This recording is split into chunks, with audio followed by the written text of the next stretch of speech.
The year 2018 has already been distinguished by a bonanza of books about motherhood, smart books, whimsical books, anxious books, frightening books, eloquent books, bringing both heat and light to that most fundamental subject.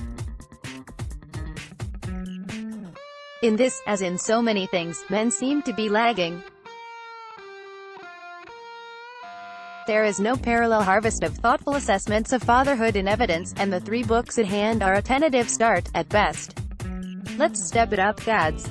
Michael Chabon's Pops, Harper, $19.99, could provoke wildly mixed reactions. The novelist's equanimity is so unassailable, and his parenting style so judicious and measured, that lesser men may feel inadequate, hopelessly stuck in the swampy, irrational chafe and fray of day-to-day family life. Just getting your kids out the door with most of their clothes on and some elements of basic hygiene accomplished feels like a victory. You will find his account of his son's precocious engagement with the stratospheric rituals of Parisian fashion houses a bit fulsome. Giving this book to less than perfect fathers, that is, to any of them, could be an act of passive-aggressive malice. To be sure, though, Chabon writes with grace and insight about his relationship with his father, which is shadowed by the usual anger, disappointment, and failure, strewn with the bones of old promises and lies. The best part of Pops, which is admittedly often dazzling, is the introduction, in which Chabon relates, with consummate skill, a long-ago conversation with an anonymous older writer who warned the impressionable young writer, "You can write great books, or you can have kids."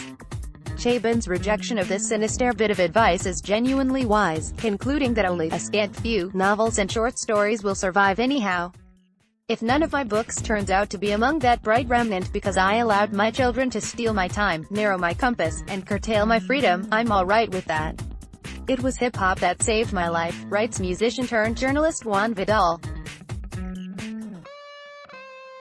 And it was fatherhood that set it on fire. Wrapped at Atria, $25, forthcoming in September, is an account of a personal journey out of Miami's impoverished barrio and a heartfelt examination of the damage that wayward fathers can leave in their wake.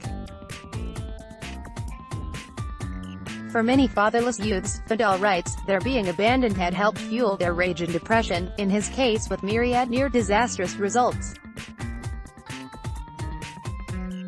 Like Chabon, Vidal worried at one point that being a father would require that I give up my quest to become a major artist.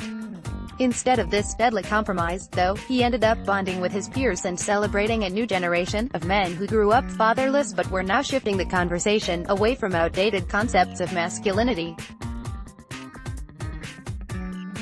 Now I saw rap dads everywhere with tykes in tow, he notes approvingly, little ones smoothed out in Air Jordans. Kids that were hip-hop down to the bone gristle. For Vidal, fatherhood is a blessing, and hip-hop a lifestyle not limited to the hard streets of his youth.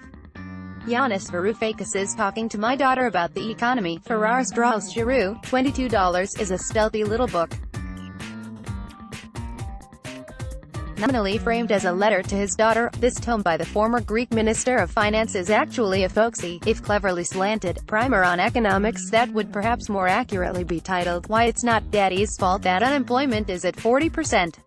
It takes a special kind of guy to write a defense of failed policy under cover of a letter to a 14-year-old girl. The Trojan horse approach is unfortunate because underneath its narrative gimmick lies a cogent outline of leftist economic theory that could have served as a useful guide for jargon-allergic progressives. Instead, the narrative is peppered with chummy interjections to the daughter like, I know what you are thinking, there must be a catch, and I bet you've already guessed the answer.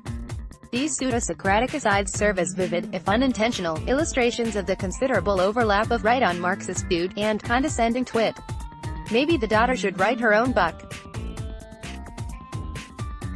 I read that. Michael Lindgren is a frequent contributor to The Washington Post.